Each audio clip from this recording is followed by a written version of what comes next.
Night 10 மணிக்கு சூடாக சீரக சம்பா அரிசியில் ஒரு சிக்கன் பிரியாணி. சிக்கன் வந்துட்டு மதியமே வாங்கிட்டு வந்திருந்தேன். ஃபிஷ்ஷும் சிக்கனும் வாங்கினதுனால ஃபிஷ் சமைச்சிட்டு சிக்கன் ஈவினிங் 65 போட்டு கொடுக்கலாம் பசங்களுக்குன்னு அப்படியே வச்சுட்டேன். ஃபஸ்ட்டு அதுக்கு ப்ரிப்பரேஷன் பண்ணி வச்சிடலாம். ரொம்பவே ஈஸியாக அப்போ குயிக்காக சமைச்சிடலாம். 3 மீடியம் சைஸ் வெங்காயம், 2 பெரிய சைஸ் தக்காளி, ஒரு 4-5 பச்சை மிளகாய்.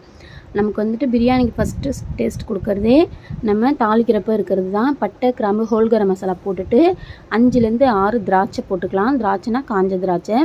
அது ஒரு ஸ்வீட்னஸோட கூடிய டேஸ்ட் கொடுக்கும் நமக்கு. 1.5 டேபிள் ஸ்பூன் நெய்யும் 1 டேபிள் ஸ்பூன் எண்ணெயும் ஊற்றிருக்கேன் கலந்து. வெங்காயம், தக்காளி, இஞ்சி பூண்டு பேஸ்ட் எல்லாமே அரைச்சது இருந்ததுனால அப்படியே போட்டேன். பச்சை மிளகாய் போட்டு தாளிச்சிட்டு, இன்றைக்கி ஏற்கனவே பிரியாணி பாட் வாங்கியிருந்தேன். அந்த பாத்திரம்லாம் நியூ கலெக்ஷன்ஸ் வந்து வீடியோ இன்னும் போடலை, அதுவும் தனியாக போடுறேன். அந்த பாத்திரத்தில் தான் இன்றைக்கி சமைச்சிருந்தேன். ரொம்பவே டேஸ்டியாக இருந்தது. ரொம்ப சூப்பராகவும் வந்துருந்துச்சு, எனக்கு கொஞ்சம் கூட கருகாமல்.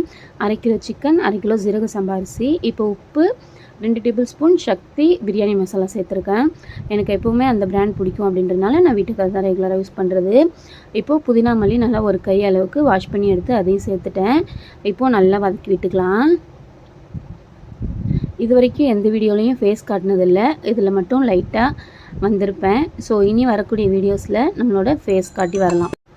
சிக்கன் நல்லா வதங்கி தண்ணி விட்டதும் மசாலா சேர்த்துக்கலாம். கொஞ்சமாக தயிர் சேர்த்துட்டு எல்லாத்தையும் நல்லா கிளறி விட்டுட்டு ஜீரக சம்பா அரிசியை 10 நிமிஷம் கழுவி ஊற வச்சுருந்தேன், அதையும் சேர்த்துக்கலாம். 1/2 கிலோ ரைஸ்க்கு 1/2 கிலோ சிக்கன் கரெக்டாக இருக்கும். இந்த பாத்திரம் வந்துட்டு 1 கிலோவுக்கு கரெக்டாக இருக்கும்னு நினச்சேன். இல்லை 2 கிலோ வரைக்கும் செய்யலாம் போல். 1/2 கிலோ சிக்கன் ரைஸுமே அடியில் தான் இருந்துச்சு. 1 கிளாஸ் அரிசிக்கு ஏற்கனவே சிக்கன்லாம் தண்ணி விட்டதுனால நான் வந்துட்டு 1.5 கிளாஸ் அரிசி போட்டேன், 2 கிளாஸ் தண்ணி எக்ஸ்ட்ராவாக சேர்த்தேன். ஏற்கனவே அதில் ஒரு 1/2 கிளாஸ் இருந்துச்சு.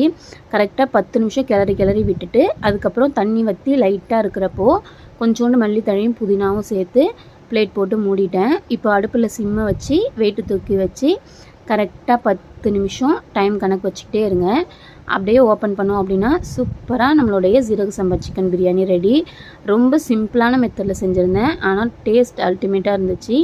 நல்லா உதிரியாக கொஞ்சம் கூட எந்த மிஸ்டேக்கும் இல்லாமல் உப்பு காரம் சிக்கனும் நல்லா வெந்திருந்துச்சு. அதுக்கு ஆனியன் அப்புறம் குக்கும்பர் போட்டு ஒரு தயிர் பச்சடி செஞ்சுருந்தேன். பச்சை மிளகாலாம் போட்டு ரொம்பவே டேஸ்டியாக இருந்துச்சு. ட்ரை பண்ணி பார்த்துட்டு கமெண்ட் பண்ணுங்கள்.